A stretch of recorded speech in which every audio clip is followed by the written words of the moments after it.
Next thing that we're going to do is create the hand. We're going to be using a cube parametric primitive to do that. Let's go ahead and click on cube, hit your space bar to get live selection, and just like we did on the foot, we're going to center that axis of the cube right there where the middle of our hand would be, as you can see in the robot. So I'm going to go ahead and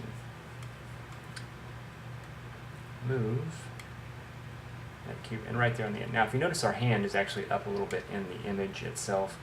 We're going to bring ours straight out, and then we're going to, when we get ready to put the bones into the model for animation purposes, then we will allow that to be more flexible and allow it to rotate a little bit more. But for our purpose, we want to go straight out directly. So we've got our cube exactly where we need it.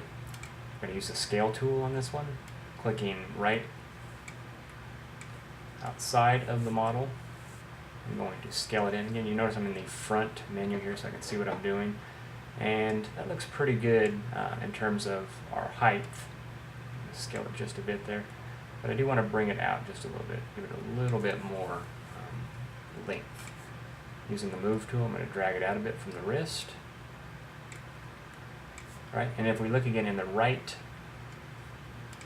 menu here, let's scroll up there.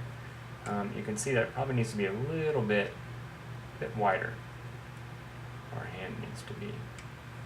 And if we look at it in perspective menu, it shows us where our hand is at. If you'd like to, make it a little bit skinnier on the y-axis, up and down for your purposes there. All right, next thing that we're going to do is we're going to delete the polygon in the front, and then also inner extrude and delete that inner extruded polygon where the thumb will be. So to do that, we need to make our cube editable. Using our perspective window this time, we're going to scroll in, and I'm going to go ahead and get rid of my axis so it's not in my way while I'm doing this. Alt-D on the keyboard. Use polygon tool and spacebar to go to live selection. I'm going to select that end polygon. Make sure that only select visible elements is checked, so you're not checking any polygons behind you that you don't see. And delete. Select the polygon where the thumb will be. MW on your keyboard. Extrude inner. And I want my thumb to be able to kind of move a little bit more freely through this area, so I'm not going to make this hole too small at this point. I can modify it later if necessary, but I'm going to go ahead and delete that polygon now. So now I've got an open area for which the thumb and then the fingers come out. And I'm only going to have 2 fingers on this robot here. To make the fingers, we're just going to use cubes to extend out, and we're going to take a look at another model that's already been created and kind of look at how those fingers and thumbs extend out. Obviously in the image itself, you can see that we have 1, 2, 3 small cubes for the extension of the fingers there. And again, in top, if we load our top image from our robot template, open, so we can actually see where we're at here. And scroll in. You can see we have 1, 2, 3 cubes coming out too.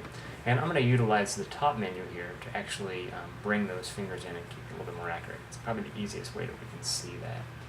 So I'm going to go ahead and create another cube. And just like before, I'm going to Alt-D to bring up my axis, have live selection, and use model tool to move it. And I'm going to bring it and drag it kind of right out where that finger would be. Right, and we're going to start here with this back finger across here. And we need to scale this cube down, so select it again in the object menu manager and scale it down on the X, the Z, so it looks pretty close. And then if I go into my perspective, you can see that the Y is way too large. So I'm just going to go ahead and bring it down where it's about 5 also in the Y. Now, we also need to bring it up. It looks like it's centered here, but it's actually centered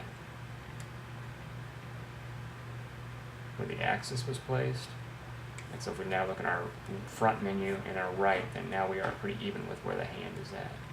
Now a couple different ways to extend this. We could just copy and paste, which is probably going to be the easiest for what we need, but you can also align these fingers here along a spline if you wanted to give it a little bit more motion, and then actually move that spline to move those fingers. But for our purposes today, we're just going to keep it simple, and we're going to go straight out 1, 2, 3 with this, and leaving just a little bit of space in between. So to do that, I'm going to hold down Control and click on my cube 1, bring it up once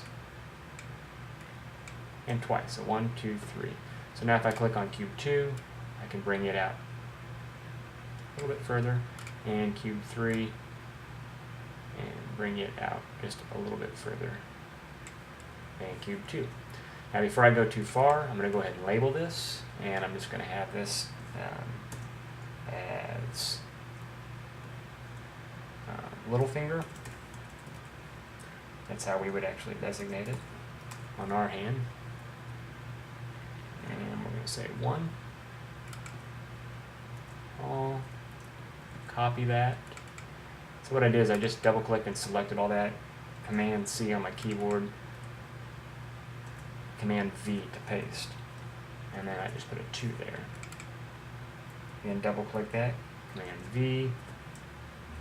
Delete the 1. And put a 3 there. So now I have finger 1, 2, and 3 extending out. Alright, I'm going to take those 3 and shift select them. And I'm going to say Alt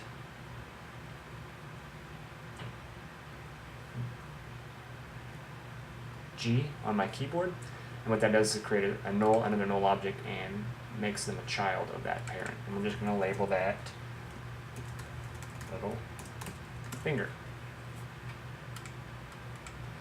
Alright, and to make our next finger there, and what we're going to be known as the indexed finger, I'm just going to copy and paste.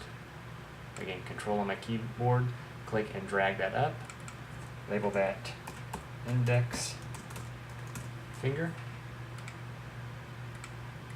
and then all I just have to do is move it over. And so now I have my 2 fingers there. The thumb we're going to actually borrow here from the index finger. So again, Control drag, label that thumb, and then I'm going to move that into position where it'll be entering into the side of where the thumb is at. We'll have to use our perspective menu to kind of see where we're at exactly here. But basically what I want to do is create the rotation point back here on the back side, or where that finger would actually enter into the thumb. So to do that, we're going to move the axis of the actual null object. So click Axis tool, and probably the best way to do that would be select your top menu and slide that axis all the way back. So now when we rotate this finger, it'll actually rotate kind of where that hinge would enter into the hand there. Use Model Tool, select that again, rotate, and now let's rotate this thumb out at an angle. And we're going to then use the Move tool and slide it back and over. Alright. Now again, when we set up our bone system where we have a bone going up this direction here, we'll set up a IK dynamics, which will allow us to actually take that thumb and curl it in and out and make it look a little bit more like a thumb, a little bit more like a usable thumb. But for our purposes again today, we're just going to leave it pretty simple, and there you can see we have our robot hand. Obviously if I wanted to, I could get in here and just rotate these directly and animate that, as you can see. But once we set up our IK rig, all of this will become very simple to use and to animate. And also too, these cubes allow us again the ability to come in and modify the fingers so they look a little bit less generic, less like a cube basically. Relabel these objects here that are labeled under the thumb. So what I'm going to do is I'm just going to double click on one of those and put thumb 3, again copy, double click, paste, double click, paste, and just do the number there. And I use my arrow keys if you want to go up or down. Makes it pretty simple. So I have thumb 1, 2, and 3, so my hierarchy goes up in that sense. Same thing with the index finger. Double click that, copy, V1, Command V2, arrow up, Command V3.